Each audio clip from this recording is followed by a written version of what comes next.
Bakunzi ba Groude TV ndabaramutse ndabifuriza ikaze muri izi nyigisho z'uyu munsi aho tugiye kurabira hamwe ikintu gikomeye cyane nofata nk'umushinge w'umwuga wo kumenyesha amakuru. Ico naco rero si kindi n'uburenganzira bw'umwenegihugu uwo ari we wese bwo gushikiriza ikiri ku mutima. Nk'uko tubisanga mu masezerano mpuzamakungu yasinywe n'ibihugu byunze ubumwe mu muryango wa ONU hari kw'igenekerezo rya 10 Kigarama mwaka w'1948 niho ivyo bihugu byashinga yuko umwenegihugu uwo ari we wese afise uburenganzira bwo gushikiriza ikiri ku mutima. Aho ni mu gihe rero Uburundi bwaciye bwinjira muri uwo muryango kuwa 18 Nyakanga mwaka w'1962 hari haciye amezi abiri Uburundi bwikukiye. Kuwa 16 Kigarama umwaka w'1966 umuryango ONU warongeye kwemeza amasezerano agenga abenegihugu bijanye n'ubuzima busanzwe hamwe n'uburenganzira bw'umwenegihugu bwo kuja mu ntwaro. Mu ngingo rero ya 19 muri ayo masezerano umuryango ONU washinze handitse hati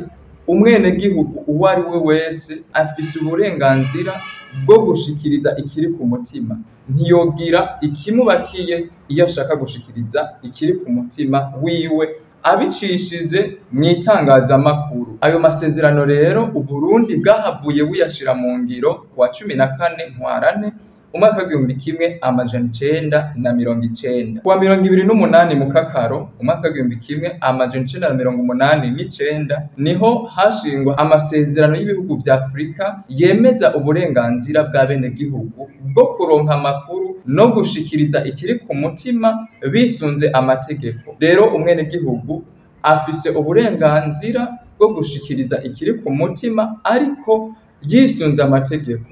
Nico gituma rero aca bishisha mw'itangazamakuru, itangazamakuru naryo rikaba ryisunga amategeko ngenderwako y'umwuga, ryisunze umurongo ngenderwako w'ikinyamakuru. Ayo masezerano rero Uburundi bwashize mu ngiro kuri iryo genekerezo yari yashinzwe mu nama rukokoma yari yabereye i Nairobi muri Kenya kw'igenekerezo rya 24 gushika kujya 27 Mukakaro umwaka w'1981. Nari navuze nti kw'igenekerezo rya 18 Nyakanga mu 1962 niho Burundi bwinjiye mu muryango wa ONU. Ivyo dushobora kubisoma mu gitabo c'umuhinga Ntahe Gerard akaba n'umwigisha muri kaminuza y'u Burundi. Uburundi bwahavuye bwemeza ayo masezerano burabishira no mw'ibwirizwa shingiro. Nico gituma tubisoma mu ntangamarara y'ibwirizwa shingiro aho hagira hati Uburundi buriyemeje kubahiriza amasezerano yagiye arashingwa mu muryango w'ibihugu vya ONU. Ingingo ya 31 y'ibwirizwa shingiro ikigaruka ikavyuhira yemeza yuko mu Burundi umwenegihugu uwo ari we wese afise uburenganzira bwo kuja mw'isengero ashaka agakurikiza agatima mpanuzi hiwe. Mu ngingo ya 45 naho y'ibwirizwa rigenga umwuga wo kumenyesha amakuru turasoma yuko umumenyesha amakuru afise uburenganzira bwo kubaza ikibazo bwo gushikiriza ukuri kujanye n'ubuzima bw'igihugu. Nk'uko twabishikirije mu kiganiro giheruka, umwuga wo kumenyesha amakuru n'umwuga ufatwa nk'ubuserukizi bw'abenegihugu. Abenegihugu bose rero ntibofata inzira ngo bagiye gushikiriza ikiri ku mutima, ngo bagishikirize umukuru w'igihugu canke bagishikirize abajejwe intwaro ngo bishikireyo. Nico gituma hari itangazamakuru, hari abamenyesha amakuru kugira ngo babaserukire amajwi yabo bayashikane kure, bamanje kubona neza ko ari ukuri, bagatosora neza ivyo vyiyumviro vy'abenegihugu kugira ngo bishobore kugira ishingiro.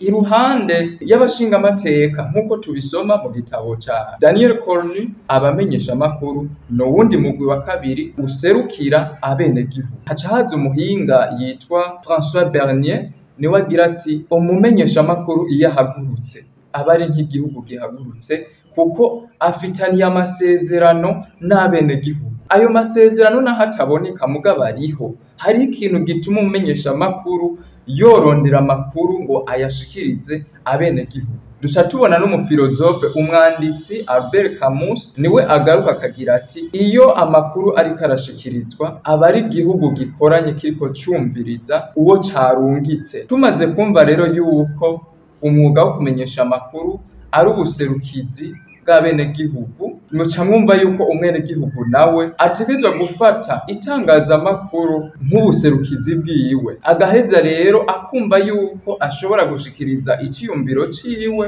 biciye mu itangazamakuru. Ijambo media ryavuye mu kilatini medium gisobanura umuhuza. Mu yandi majambo, umwuga wo kumenyesha amakuru ni ubuserukizi bw'abenegihugu ku bajejwe intwaro, ugaca ugaruka ukamenyesha ibikorwa vy'intwaro ukabimenyesha abenegihugu. Muri make muca mwumva neza ko ari umuhuza. Hari abashobora guca bafata ngo umwuga wo kumenyesha amakuru nuwo kurwanya intwaro. Habe namba, umwuga wo kumenyesha amakuru ntabwo ari uwo kurwanya abajejwe intwaro. Umwuga wo kumenyesha amakuru ni uwo kumenyesha ibiriko bibera mu gihugu hisunzwe ukuri, nuwo kandi guserukira bamwe badafise ijambo, ijwi ryabo rigaheza rigashika kure.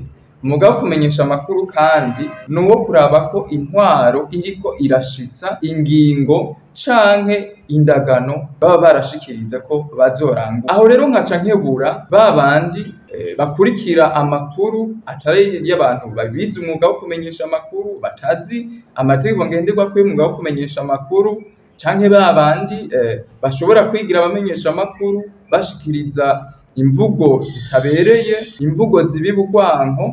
Mubona yuko ku mbuga ngurukana bumenyi ubunye vyoroshe gushikiriza amakuru. Ivyo bintu ko bobihagarika, kuko umwuga wo kumenyesha amakuru ufise abawigiye bazi amategeko ngenderwako kandi bakaba ari abaserukizi b'abanyagihugu.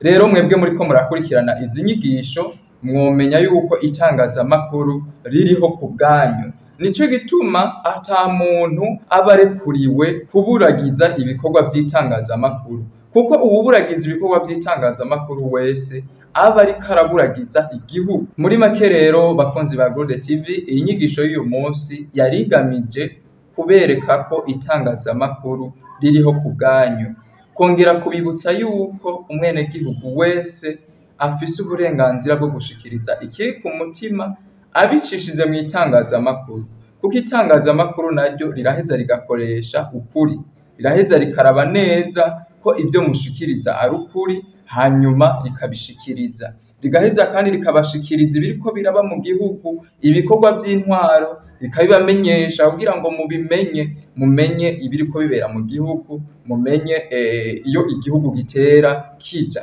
Rero nkaba ndabashimiye cyane kuri ako kanya mwafashe kugira ngo mudukurikirane, nkabasaba ko mwobandanya mukurikira izi nyigisho gushika zirangiye kuko ari ngirakamaro. Nkaba ndabipfurije rero kuroranirwa mu bikorwa vyanyu mugira aho muba.